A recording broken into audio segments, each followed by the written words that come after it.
ભાવનગરના રૂપાણી સરદારનગર રોડ પર રહેતા અને અલંગ શિપ બ્રેકિંગ યાર્ડમાં પ્લોટ ધરાવતા સંજયભાઈ પ્રતાપભાઈ મહેતાએ અલંગ મરીન પોલીસ સ્ટેશનમાં હકાભાઈ બચુભાઈ વાજા, રૂવાબલી સુવાલે શેખ, મુન્નાભાઈ ભગવાનભાઈ દિહોરા અને રાકેશ રાજીવ રંજન સહિતના 4 સામે એવા મતલબની ફરિયાદ નોંધાવી હતી કે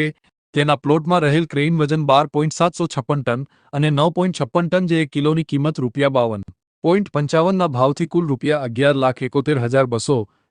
માં ત્રાપજ રહેતા મુન્નાભાઈ દિહોરા ભાવનગર ગુજરાત આયર્ન સ્ટીલવાળા પાસેથી ખરીદ કરાવી મુન્નાભાઈ દિહોરાએ તેની અલંગ આયર્ન એન્ડ સ્ટીલ નામની કંપનીમાં આ માલ ₹105માં ખરીદી રાકેશ રંજન રહે મુંબઈવાળા હસ્તક ₹165ના ભાવથી મુંબઈ ખાતેની કંપનીને વેચાણ કરાવેલ તથા અંદાજે 1 માસમાં અમાર સેલ્સ મેનેજર હકાભાઈ વાજા અને રૂવાબલી સુવાલે શેખે અમારી કંપનીમાં રહેલ કેબલમાં ખરેખર વજન 5 કિલોએ 1 કિલો કોપર નીકળે તેના બદલે 8 કિલો કેબલમાં 1 કિલો કોપર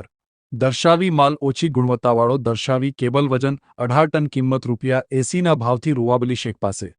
ખરીદી કરાવી બંને આર્થિક લાભ મેળવેલ આમ ફરિયાદીની કંપની સાથે ઉપરોક્ત તમામ માણસોએ મેળાપીપણું કરી પૂર્વ આયોજિત ગુન્હાહિત કાવતરું રચી ખરેખર માલની કિંમત કરતાં ઓછી કિંમતે માલ ખરીદ વેચાણ કરી કરાવી છેતરપિંડી અને વિશ્વાસઘાત કરી ગુન્હો કર્યો હોવાની ફરિયાદ નોંધાવતા પોલીસ આરોપીઓને ઝડપી લેવા હરકતમાં આવી હતી અને એલસીબી પોલીસે હકાભાઈ બચુભાઈ વાજા, રૂવાબલી સુવાલે શેખ અને મુન્નાભાઈ ભગવાનભાઈ દિહોરા નામના 3 આરોપીને ઝડપી લીધા હતા।